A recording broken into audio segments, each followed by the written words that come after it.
साथियों नमस्कार, मैं हूं नीरज पटेल और आप देख रहे हैं नेशनल जनमत। 22 जनवरी को बकायदा ढिंडोरा पीटकर करोड़ों रुपए खर्च करके कहा गया कि पत्थर की मूर्ति में प्राण डल गए हैं और आधिकारिक तौर पर राम आ गए हैं।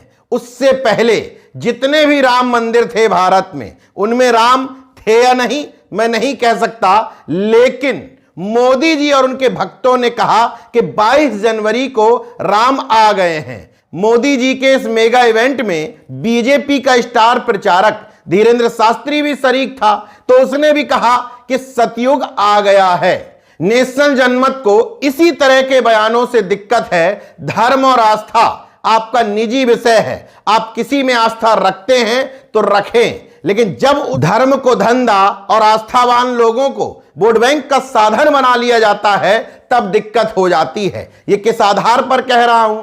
अयोध्या से कुछ खबरें आ रही हैं जो इस पूरे ड्रामेबाजी पर प्रश्न चिन्ह लगाती हैं कि वास्तव में राम अगर आ गए हैं तो फिर राम भक्तों के साथ ही ऐसा हो क्यों रहा है। अयोध्या के ही राम जन्मभूमि थाने का ये वीडियो देखिए। तेलंगाना से आए हुए कुछ श्रद्धालु नारेबाजी कर रहे हैं कि हमें न्याय चाहिए, न्याय चाहिए, हमारा गोल्ड वापस चाहिए, न्याय चाहिए, न्याय चाहिए, न्याय चाहिए, न्याय चाहिए, न्याय चाहिए, न्याय चाहिए। आपका FIR लिखा गया कि नहीं? बात सुनो, FIR लिखा गया। ये खबर बताती है कि तेलंगाना से रामलला के दर्शन करने श्रद्धालु आए थे, उनका जेवर और सामान चोरी कर लिया गया। अब इस पूरे घटनाक्रम में गौर करिएगा कि उन्होंने कानून का सहारा लिया, धर्म का नहीं, संविधान का सहारा लिया, मनुस्मृति का नहीं। अगर इतने ही बड़े धार्मिक थे तो जिस पत्थर की मूर्ति में प्राण डले थे और जो राम आए थे उन्हीं से तो आप मिलने गए थे, तो उन्हीं से कंप्लेंट कर देते कि हमारा सामान चोरी कर लिया गया, जेवरात चोरी कर लिया गया। क्या जरूरी थी थाने के अंदर जाकर के FIR भी लिखवाई और नारेबाजी भी की? और चलिए राम से नहीं कह पा रहे थे तो राम के नाम पर धर्म का धंधा चला रहे तमाम सारे बिजनेसमैन यानी कि पंडे पुजारी वहां बैठे होंगे, उन्हीं से कंप्लेंट कर देते, वही आपका जेवर और सामान वापस दिलवा देते। लेकिन उन तथाकथित श्रद्धालुओं को भी पता है कि हमें दर्शन करने यहां के आने हैं, लेकिन इंसाफ मांगने थाने में जाना है, FIR लिखवानी है। इसीलिए थाना परिसर में ये सारी नारेबाजी की जा रही थी।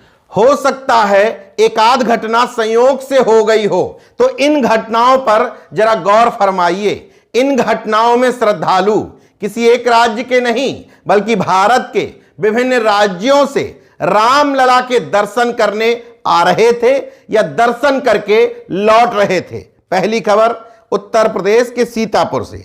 अयोध्या दर्शन कर वापस आ रहे बीजेपी कार्यकर्ताओं की बस खाई में पलटी, 45 लोग घायल, 6 लोग गंभीर, और इन सबको किसी मंदिर में नहीं अस्पताल में एडमिट करवाया गया। दूसरी खबर, अयोध्या जा रही बस सड़क दुर्घटना का शिकार, राम मंदिर के दर्शन करने जा रहे थे श्रद्धालु, हादसे में कई घायल। छत्तीसगढ़ के दुर्ग से आ रहे थे सभी श्रद्धालु। तीसरी खबर, ग्वालियर मध्य प्रदेश, अयोध्या दर्शन करने के लिए जा रही हैदराबाद की बस में ट्रक ने मारी टक्कर, 6 घायल। पांचवी खबर, बिहार के अंध भक्तों के लिए, अयोध्या से दर्शन कर पटना जा रही श्रद्धालुओं से भरी स्कॉर्पियो बाइक से भिड़ी, 2 लोगों की दर्दनाक मौत।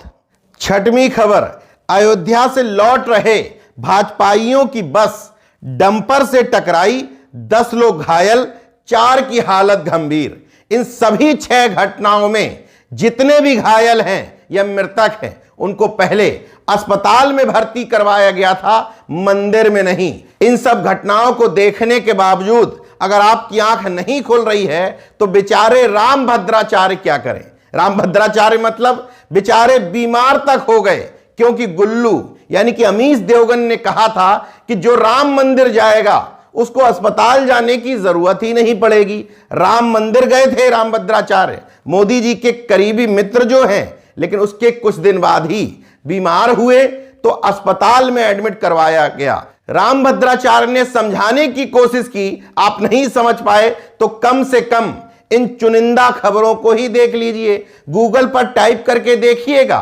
तमाम मंदिरों में जब चोरी हो जाती है और हुई भी है तो उसकी एफआईआर और रिपोर्ट मनु के बनाए हुए विधान के हिसाब से नहीं, बाबा साहब के बनाए हुए संविधान, कानून, सीआरपीसी, आईपीसी की विभिन्न धाराओं के हिसाब से मुकदमा दर्ज होता है। उसके लिए थाने पर जाना पड़ता है, किसी मंदिर में मुकदमा दर्ज नहीं होता, ना ही सुनवाई होती है। मतलब जिन अंधभक्तों को राम के भरोसे रहने को कहा जाता है, वो इंसाफ पाने के लिए खुद थाने के और कानून के भरोसे हैं। इसको दूसरे ढंग से देखिए, वही राम सुप्रीम कोर्ट के भरोसे थे कि सुप्रीम कोर्ट का निर्णय आ जाए तो राम लला को उनकी जगह और जमीन मिल जाए। बहरहाल इस वीडियो को बनाने का मकसद किसी की छुई मुई वाली नाजुक भावनाएं आहत करना कतई नहीं है, बल्कि देश के लोगों में तर्कवादी, मानववादी, विज्ञानवादी चिंतन पैदा करना है। मैं फिर कहता हूं, धर्म और आस्था निजी विषय है। घर के अंदर धार्मिक हो जाइए, आस्थावान हो जाइए, लेकिन धर्म और आस्था को राजनीति का टूल बना करके धर्म के नाम पर धंधा किया जाएगा तो नेशनल जनमत उसको ऐसे ही एक्सपोज करता रहेगा। अब इन भक्तों से नेशनल जनमत के दो सवाल, या तो इन सब स्थितियों को देखते हुए स्पष्ट है कि ना राम आए हैं, ना पत्थर की मूर्ति में प्राण डले हैं, ना ही ऐसा कुछ होता है। और अगर 22 जनवरी को ऐसा हुआ है, राम आए हैं, तो इसका मतलब जितने भी लोग उनके दर्शन करने गए थे, जिनमें भाजपाई भी शामिल हैं, रामभद्राचार्य भी शामिल हैं, उनकी नीयत में खोट रहा होगा। क्योंकि जब भी कोई दुर्घटना होती है तो अपने ईश्वर को बचाने के चक्कर में, क्योंकि ईश्वर बचा रहेगा तो धर्म का धंधा बचा रहेगा, बताया जाता है कि अच्छी मनसा से नहीं गए होंगे। इसका मतलब वो तमाम सारे भाजपाई और ये तमाम सारे श्रद्धालु भी अच्छी मनसा से नहीं गए होंगे या राम नहीं आए होंगे। तीसरी कोई वजह मुझे समझ नहीं आती। देखते रहिए नेशनल जनमत, जागरूक और सजग बने रहिए। जय विज्ञान, जय संविधान, जय लोकतंत्र।